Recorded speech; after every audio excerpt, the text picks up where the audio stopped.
বামে অনেকগুলো মানুষ, অসংখ্য গণিত মানুষ। উনি যখন ডাইনে তাকায় তখন মিসকে মিসকে হাসেন, আর যখন বাম দিকে তাকায় তখন বছরে কান্নাকাটি করেন। এই অবস্থা দেখে আল্লাহ রাসূল জিজ্ঞাসা করেন, ভাই জিবরাইল ইনি কে? এবং ডাইনে তাকালে কেন হাসে আর বামে তাকাইলে কেন কাঁদে? জিবরাইল আলাইহিস সালাম ডাক দিয়ে বলে, ইয়া রাসূলুল্লাহ, ইনি অন্য কেউ না, ইনি হলেন আদি পিতা হযরতে আদম আলাইহিস সালাম। আর ডাইনে যারা আছেন আসাবু বানিহি, উনারই একদল সন্তান। আল্লাহ পাক যাদেরকে জান্নাত দান করবে তাদেরকে এই ডান দিকে রেখেছে, আর উনার সন্তান জান্নাতে যাবে এনারা, তাই উনি উনাদের দিকে তাকিয়ে হাসে। ওয়াসহাবুল ইয়ামিন মা আসহাবুল ইয়ামিন, এরা হলো ডানওয়ালারা। আর বামে এরা কারা? বলে এরা অন্য কেউ না, এরা ওনার সন্তান, কিন্তু এরা যাবে জাহান্নামে। তাই সন্তান জাহান্নামে যাবে, তাই পিতা ক্রন্দন করতেছে। এরপরে পরিচয় হলো, কথোপকথন হলো। এবার দ্বিতীয় আসমানে। দ্বিতীয় আসমানে হযরত ঈসা ইয়াহইয়া আলাইহিস সালাম দুইজনের সাথে দেখা হলো, সেখানেও কথোপকথন হলো। এবার তৃতীয় আসমানে, সেখানে দেখা হলো হযরত ইউসুফ আলাইহিস সালামের সাথে, উনার সাথে পরিচয় হলো, কথোপকথন হলো।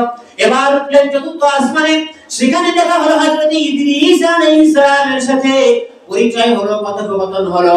এবার চললেন পঞ্চম আসমানে, মনোযোগ আছে তো?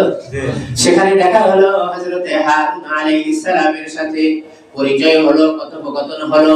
এবার উঠলেন ষষ্ঠ আসমানে, সেখানে দেখা হলো হযরত মুসা আলাইহিস সালামের সাথে, কথোপকথন হলো, পরিচয় হলো। এবার উঠলেন সপ্তম আসমানে। সপ্তম আসমানে যাইয়া দেখেন সুন্দর একটা মসজিদ দেখা যায়। এত সুন্দর মসজিদ কখনো আমি দেখি নাই। আল্লাহ রাসূল বলেন, মসজিদের গায়ে একজন মানুষ হেলাম দিয়ে বসা আছে, আর সামনে অনেকগুলো ছোট ছোট বাচ্চা খেলাধুলা করতেছে। ও জিবরাইল, এই ঘরটা, এই মসজিদটা বা কি? আরে বাচ্চারা কারা? জিবরাইল ডাক দিয়ে বলে, ইয়া রাসূলুল্লাহ, ইনি অন্য কেউ না, ইনি হলেন মুসলিম জাতির আদি পিতা, মুসলিম জাতির পিতা হযরতে ইব্রাহিম আলাইহিস সালাম। হযরত ইব্রাহিম আলাইহিস সালাম দুইটা বিবাহ করেছেন। বড় স্ত্রী ইনি ছিলেন রাজকন্যা, বিশ্ব সুন্দরী হযরতে সারা বিবি। আল্লাহ পাক সারা বিবির নসলে একটা পুত্র সন্তান দান করেন, যার নাম হযরত ইসহাক আলাইহিস সালাম। ইসহাক আলাইহিস সালামকে একটা পুত্র সন্তান দান করেন, যার নাম হযরত ইয়াকুব আলাইহিস সালাম। ইয়াকুব আলাইহিস সালামকে আল্লাহ পাক একটা পুত্র সন্তান দান করেন, যার নাম হযরত ইউসুফ আলাইহিস সালাম। এই নসলে আল্লাহ পাক হাজার হাজার নবী প্রেরণ করেছেন। ছোট স্ত্রী হযরত বিবি হাজিরা, মা হাজিরার নসলে আল্লাহ পাক একটা পুত্র সন্তান দান করেন। তিনি অন্য কেউ না, তিনি হলেন হযরত ইসমাঈল আলাইহিস সালাম। ইসমাঈল আলাইহিস সালাম ওনার মা দুজনকে যেখানে রেখে গিয়েছিলেন ওইটাই হলো কাবার স্থান, কাবার চত্বর। জমজম হলো, ওখান থেকে ওই আরব দেশে ওই জায়গায় আস্তে আস্তে মানুষের বসতি শুরু হলো। এর আগে কাবার ওখানে কোনো মানুষের বসতি ছিল না। আল্লাহ পাক এই ইসমাঈল আলাইহিস সালামের বংশে আখিরি নবী মুহাম্মদুর রাসূলুল্লাহ সাল্লাল্লাহু আলাইহি ওয়াসাল্লামকে পাঠিয়ে দেয়। জোরে জোরে বলুন সুবহানাল্লাহ। সাল্লাল্লাহু আলা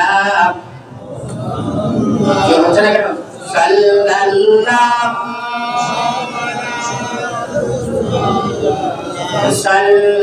সাল্লাল্লাহু আলা মুহাম্মদ সাল্লাল্লাহু আলাইহি ওয়াসাল্লাম।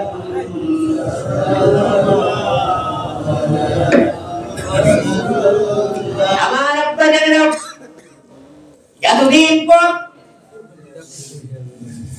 হযরত ইব্রাহিম আলাইহিস সালামের সাথে আমার সাক্ষাৎ হচ্ছে।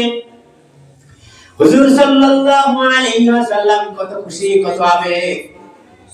হযরতে ইব্রাহিম আলাইহিস সালামের সাথে পরিচয় হলো। বলে মসজিদটার নাম বাইতুল মামুর। সমগ্র পৃথিবীর মিডল পয়েন্টে রয়েছে কাবা শরীফ, আর এই কাবা শরীফের সোজা 7 নম্বর আসমানের উপরে রয়েছে বাইতুল মামুর। পৃথিবীবাসীর জন্য কিবলা হলো কাবা, আর আসমানবাসীর কিবলা হলো বাইতুল মামুর। তাহলে কাবা শরীফের সোজা বাইতুল মামুর, মানুষের কিবলা কাবা যেদিকে, ফেরেশতাদের কিবলা সেদিকে। ছোট্ট ছোট্ট বাচ্চা লোকেরা জিবরাইল ডাক দিয়ে বলে, ইয়া রাসূলুল্লাহ, এরা অন্য কেউ না, এরাই হলেন যে সমস্ত নাবালিগ বাচ্চারা দুনিয়াতে মারা যায়, নাবালিগ সন্তান, আল্লাহ পাক তাদেরকে হযরতে ইব্রাহিম আলাইহিস সালামের কাছে এনে দেয়। ও জিবরাইল, একটা আশ্চর্য জিনিস দেখলাম। বলে কি? বলে না, ফাঁকে ফাঁকে দৌড়াই এসে হযরত ইব্রাহিম আলাইহিস সালামের গালে চুমু খায় কেন? ফাঁকে ফাঁকে দৌড়ে এসে চুমু দেয়, আবার চলে যায়, খেলা শুরু করে। ব্যাপারটা কি? জিবরাইল ডাকতে বলে, ইয়া রাসূলুল্লাহ, এই সমস্ত ছোট্ট ছোট্ট বাচ্চাগুলোর যখন মনে তার দুনিয়ার পিতামাতার কথা স্মরণ হয়ে যায়, সেই কথা ভুলতে হযরত ইব্রাহিম আলাইহিস সালামকে তারা চুমু খায়। আল্লাহ রাসূল একদিন মহিলাদের তালিমে বয়ান করছেন। আপনাদের কষ্ট হচ্ছে না? আল্লাহু আকবার কবীরা। মহিলাদের তালিমে আল্লাহ রাসূল মহিলাদেরকে বয়ান করছেন। আল্লাহ রাসূল বলতেছেন, ও আল্লাহ পাকের বান্দীরা, তোমাদের কারোর যদি 3টা নাবালিগ সন্তান মারা যায়, 3টা, খুব মনোযোগ, 3টা নাবালিগ সন্তান যদি কারোর মারা যায়, আর তোমরা যদি সবর করতে পারো, আল্লাহ পাক এই সবরের বিনিময় তোমাকে জান্নাত দান করবে। একজন মহিলা দাঁড়িয়ে গেল, ইয়া রাসূলুল্লাহ, কারোর যদি 2টা সন্তান মারা যায়, নাবালিগ সন্তান যদি 2টা মারা যায়, আমার মা বোনের শুনছে তো? শুনছে। আমার মা বোনেরা, যদি কোনো মহিলার 2টা নাবালিগ সন্তান মারা যায়, ইয়া রাসূলুল্লাহ, তখন কি হবে? আপনি তো 3টা বলেছেন। ফাকালান নবী সাল্লাল্লাহু আলাইহি ওয়াসাল্লাম, এবার আমার নবী বললেন, যদি কারণ 2টা নাবালিগ সন্তান মারা যায়, আর ওই মা বাবা যদি সবর করে, এই সবরের বিনিময়ে আল্লাহ পাক তাদেরকেও জান্নাত দান করবে। সুবহানাল্লাহ। আরেকজন মহিলা দাঁড়িয়ে গেল, ইয়া রাসূলুল্লাহ,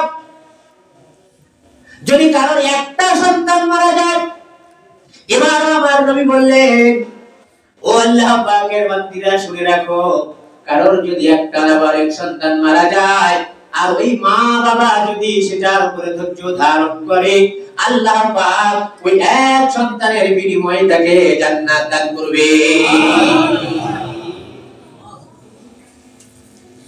সুবহানাল্লাহ। কিয়ামতের ময়দানে এই সমস্ত ছোট্ট ছোট্ট বাচ্চাদেরকে ছেড়ে দেওয়া হবে। এখন কোথায়? এখন কোথায়? 7 নম্বর আসমানে ইব্রাহিম আলাইহিস সালামের পাশে, মনে আছে তো? কিয়ামতের ময়দানে এদেরকে ছেড়ে দেওয়া হবে। বলে, দুনিয়াতে আপনি বড় হয়ে আপনার বাবাকে যতটা চিনতেন, ওই সমস্ত নাবালিগ সন্তান দুনিয়াতে এসে শুধু একটা নিঃশ্বাস নেছে, এটা জীবিত। এই সন্তানও কিয়ামতের ময়দানে আপনার আমার থেকেও তার পিতামাতাকে ভালো করে চিনতে পারবে। পুরা কিয়ামতের ময়দান থেকে খুঁজে খুঁজে খুঁজে খুঁজে তার পিতামাতাকে বের করে আল্লাহর কাছে সুপারিশ করে জান্নাতে নিয়ে যাবে। ইয়া রাসূলুল্লাহ, ইয়া হাবিবাল্লাহ, এই সমস্ত ছোট ছোট বাচ্চাগুলো, ওই সমস্ত ছোট ছোট নাবালিগ সন্তান যারা দুনিয়া থেকে মারা গেছে, আর তার বাবা মা এই সমস্ত সন্তানদের যে নিয়ত করেছিল, বিশেষ করে যদি তাকে হাফিজে কোরআন বানানোর নিয়ত থেকে থাকতো, আলেম বানানোর নিয়ত থেকে থাকতো, ইব্রাহিম আলাইহিস সালাম নিজে তাদেরকে পড়াইয়ে হাফিজে কোরআন আলেম বানিয়ে কিয়ামতের ময়দানে উঠাবে। নারে তাকবীর।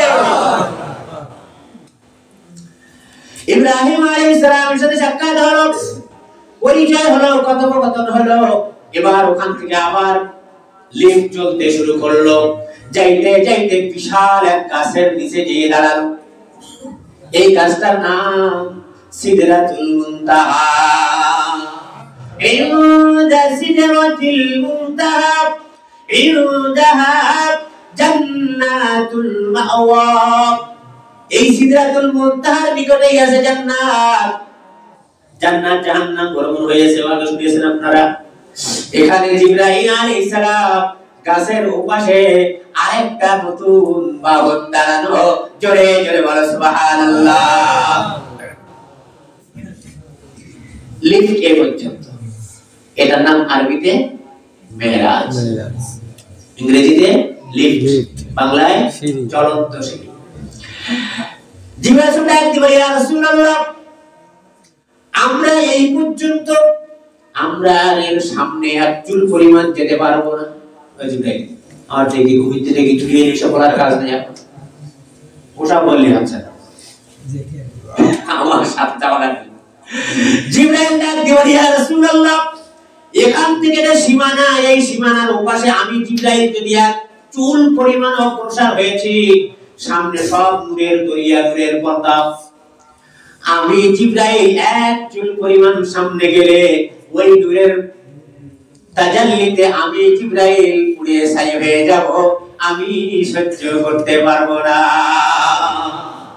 আরে জিবরাইল, তুমি সহ্য করতে পারবা না, আমি সহ্য করব কি করে সেটা তো বলো।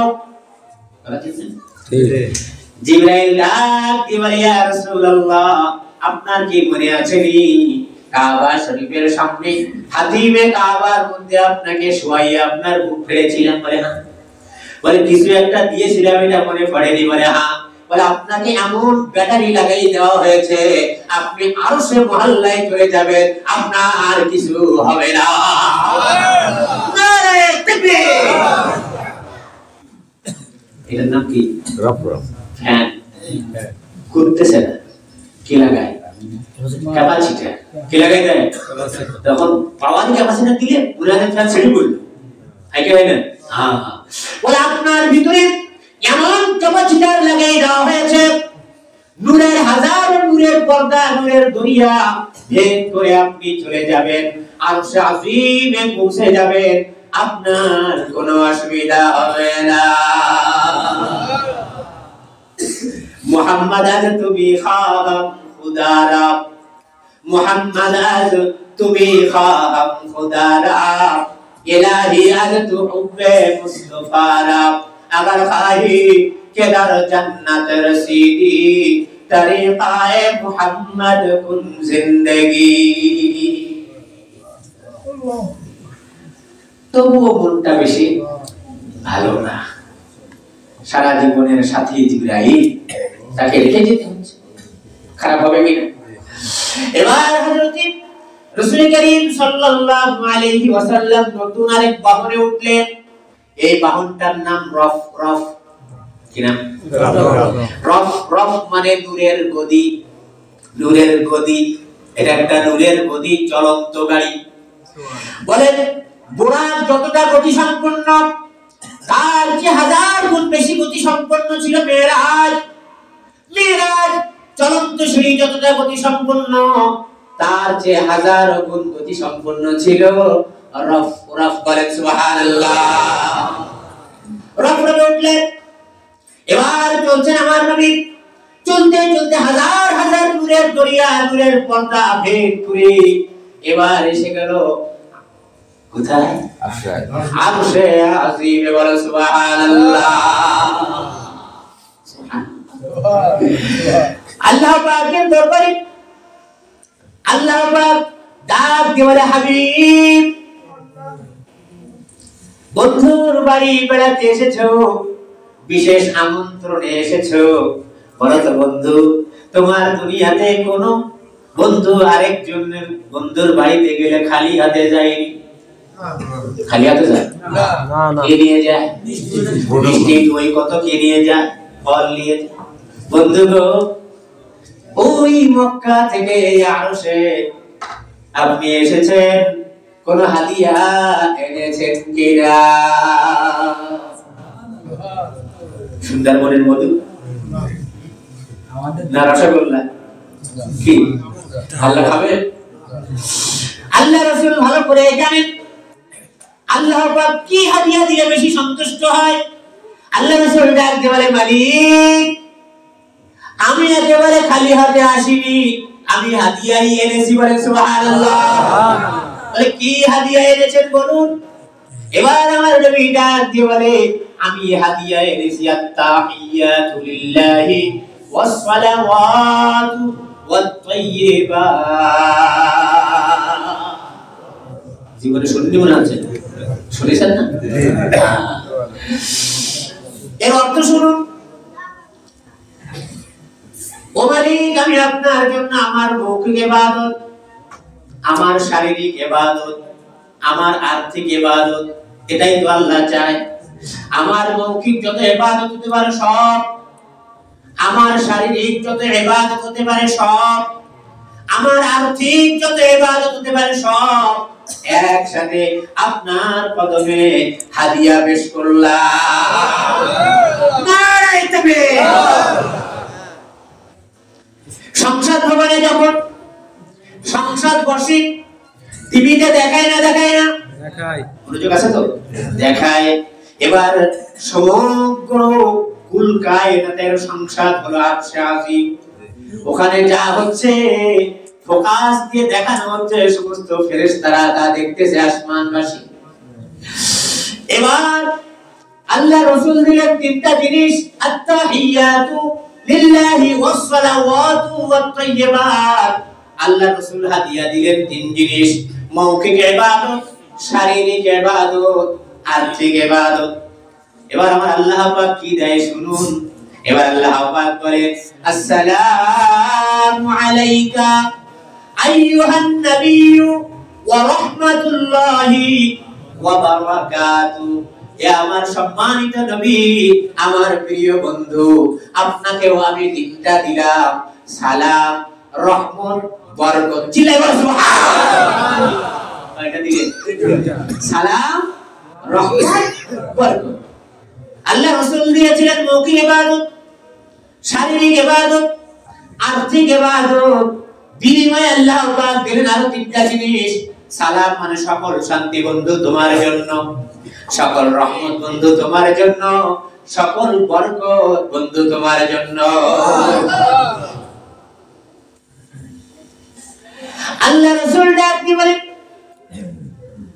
ও আসমান জমিনের মালিক, লৌহ কলমের মালিক, আরশ কুরসির মালিক, এই সব শান্তি, সব রহমত, সব বরকত আমি একা নিতে চাই না, আমি আমার উম্মতকে এখানে অংশীদার করতে চাই। তাই আল্লাহ রাসূল এবার বলেন, আসসালামু আলাইনা ওয়া আলা ইবাদিল্লাহিস সালিহিন। আসসালামু আলাইনা ইবাদিল্লাহিস সালিহিন, নেককার বান্দা। হ্যাঁ, আল্লাহ রাসূল মেরাজ দিয়া মালিকের সাথে কথা হচ্ছে, এই মুহূর্তে এত বড় একটা জিনিস পাইয়াও নিজে একা গ্রহণ করেন নাই, আপনাকে আমাকেও তার মধ্যে অংশীদার করেছেন। জোরে জোরে বলুন সুবহানাল্লাহ। এই অবস্থা দেখিয়া ফেরেশতারা এত খুশি হলো, এত খুশি হলো, সব ফেরেশতা বলে উঠলো, আশহাদু আল্লা ইলাহা ইল্লাল্লাহু ওয়া আশহাদু আন্না মুহাম্মাদান আবদুহু ওয়া রাসূলুহু। তাশাহুদ কমপ্লিট। তাশাহুদ, তাহলে তাশাহুদটা পাইছি আমরা কোথায়? মেরাজ, আরশে আজিম। এখানে তিনজনের কথা। প্রথম আল্লাহ রাসূলের কথা, এরপর আল্লাহ পাকের কথা, এরপর আবার আল্লাহ রাসূলের কথা, এরপর ফেরেশতাদের কথা। আল্লাহ, রাসূলুল্লাহ, ফেরেশতা। তিনজনের মধুর বাণী একসাথে মিলে একটা দোয়া হয়েছে। এই দোয়াটার নাম তাশাহুদ। দোয়াটার নাম কি? তাশাহুদ। আত-তাহিয়াতু লিল্লাহি ওয়াস-সালাওয়াতু ওয়াত-তাইয়্যিবাত। আসসালামু আলাইকা আইয়ুহান নাবিয়্যু ওয়া রাহমাতুল্লাহি ওয়া বারাকাতুহু। আসসালামু আলাইনা ওয়া আলা ইবাদিল্লাহিস সালিহিন। আশহাদু আল লা ইলাহা ইল্লাল্লাহু ওয়া আশহাদু আন্না মুহাম্মাদান আবদুহু ওয়া রাসূলুহু। আল্লাহ রাসূলকে ডাক দিয়ে বলেন, এই দোয়াটা আল্লাহ পাকের কাছে এত